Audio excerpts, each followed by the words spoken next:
사람들이 신 혹은 절대자, 자신들이 바라고 있는 그 신들에게 원하는 것은 꽤나 단순합니다. 나를 구원하는 것, 혹은 부와 명예를 달라는 것, 내 소원을 이루어 달라는 것 등으로 나타나죠. 오늘 본문도 그러한 모습들이 나타났습니다. 종려나무 가지를 가지고 예수님을 맞이하는 큰 무리는 예수님을 향해 외치는 이 고백. 오늘 본문 13절은 종려나무 가지를 가지고 맞으러 나가 외치되 호산나 찬송하리로다 주의 이름으로 오시는 이 곧 이스라엘의 왕이시여 하더라. 호산나, 이제 나를 구원하소서 라고 외치던 그들의 음성. 그들의 심중이 어느 정도의 믿음의 수준인지는 지금은 알 수 없으나 지금 많은 회중들이, 온 회중들이 예수님을 만나며 구원할 리가, 우리를 지금 구원하실 리가 바로 예수님임을 고백합니다. 메시아를 향한 믿음의 고백인 것이죠. 그렇게 온 회중은 어린 나귀를 타고 오시는 예수님을 보게 됩니다.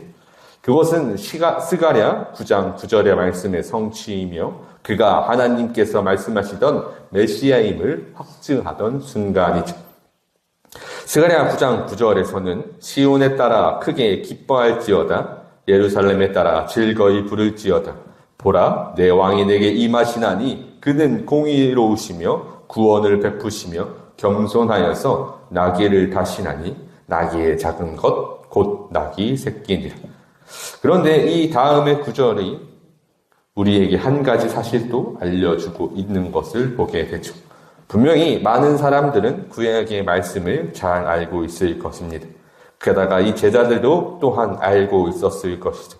그런데 지금 그들이 이 예수님이 나귀를 타고 오시는 그 모습을 보는 그 순간에는 깨닫지 못했다고 전합니다.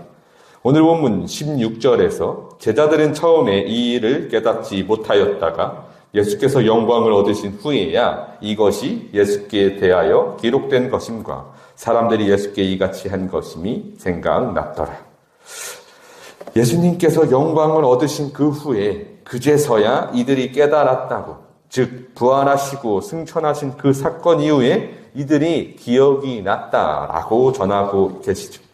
예수님이 부활 승천하신 후에 제자들이 받은 것 바로 성령이었죠. 그 당시에는 모르고 알 수 없는 것이 하나님의 계획이지만 시간이 지나고 그 부활의 사건을 그들에게 있어서 경험을 하게 하시고 역경을 넘으며 성령으로 인해서 깨닫고 볼 수 있게 하신 것입니다. 성령을 통해서 하나님의 뜻 안에서 천천히 그리고 착실히 일어나가시는 하나님의 신실하심 또한 이 시간 볼 수 있는 것이죠. 또한 예수님을 증언하는 무리도 오늘 본문에선 나타납니다. 오늘 본문 17절에서 나사로를 무덤에서 불러내어 죽은 자 가운데서 살리실 때에 함께 있던 무리가 증언한지라. 그 무리가 증언한 내용이 바로 예수님이 그 표적들을 행하심이 맞다고, 그가 그 부활의 능력자가 되시는 것이 바로 이 예수님이라고 고백하는 증언이었죠. 그 고백은 더욱 수많은 무리들로 인산인해를 만들게 되죠. 오늘 본문 18절은 이에 무리가 예수를 맞음은 이 표적 행하심을 들었음이러라. 이것으로 온 회중은 부활의 능력자, 생명의 주관자이신 예수님을 향해 외치는 그 고백이 되었고 그 고백을 호산나라는 이름으로 부르게 되었습니다. 곧 그가 구원하실 이가 되고 하나님의 이름으로 오시는 이스라엘의 왕이심을 온전히 고백하고 있는 온 회중의 눈으로 드러나게 되었죠. 이 무리의 열광이 이제 바리새인의 눈에도 보이게 되었습니다. 바리새인들이 서로 말하되 볼지어다 너희 하는 일이 쓸데없다. 보라 온 세상이 그를 따르는도다 하니라. 다른 성경에서는 이런 모습을 온 성이 소동하였다라고 말합니다. 그만큼 정말 많은 무리가 예수님을 따르는 그 상황이 바로 오늘 본문 속 예수님께서 6월절에 그 예루살렘으로 입성하시는 모습이었죠. 사람들은 저마다 자신이 바라는 모습을 지금 예수님을 통해서 비춰보고 있을 것입니다. 그렇기에 부활을 보여주신 생명의 주관자 예수님을 하나님의 이름으로 온 이스라엘의 왕임을 고백할 수 있었던 것이 이스라엘의 회중의 모습이었죠.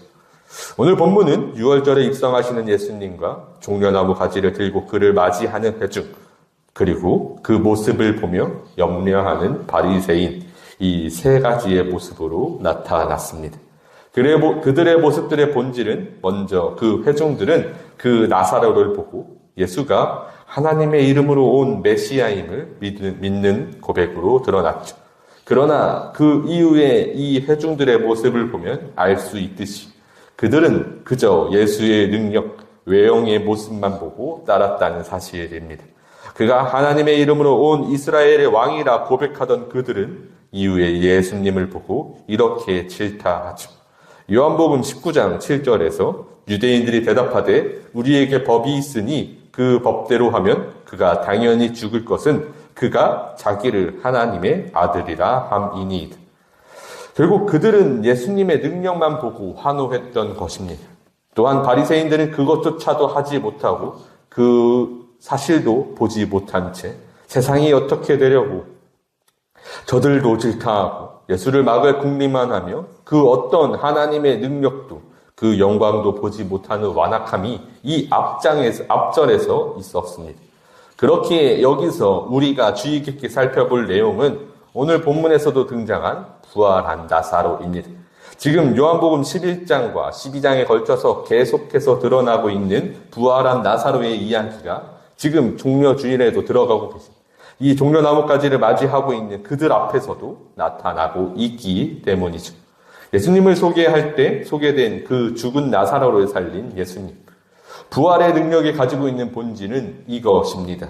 요한복음 20장 31절에서 오직 이것을 기록함은 너희로 예수께서 하나님의 아들 그리스도이심을 믿게 하려 함이요.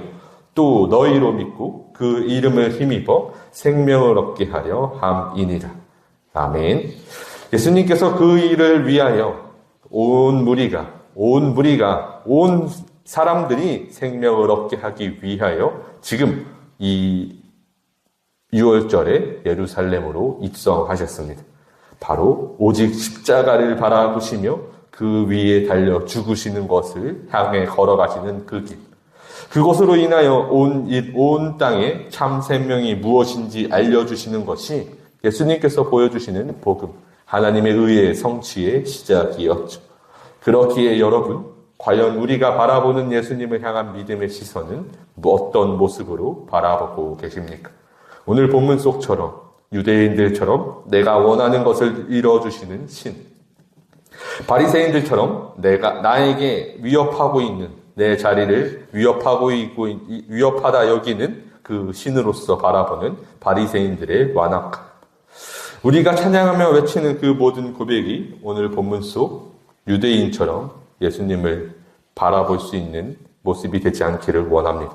진정 그가 요한복음 20장 31절의 말씀처럼 그가 진정 하나님의 아들이고 그리스도이심을 믿고 그 이름을 힘입어 생명을 얻을 수 있다라고 고백할 수 있는 온전한 믿음의 고백이 될 수 있기를 간절히 소망합니다. 그러기 위해서 우리에게 필요한 것은 오직 믿음입니다. 온전한 믿음, 오직 그만 바라볼 수 있는 믿음을 주님께 구하셔서 늘 하나님의 아들 예수 그리스도만을 바라보며 우리의 시선은 거두고 나의 모든 생각은 거두고 하나님의 뜻, 하나님의 의를 구할 수 있는 저와 여러분이 되시기를 간절히 축복합니다.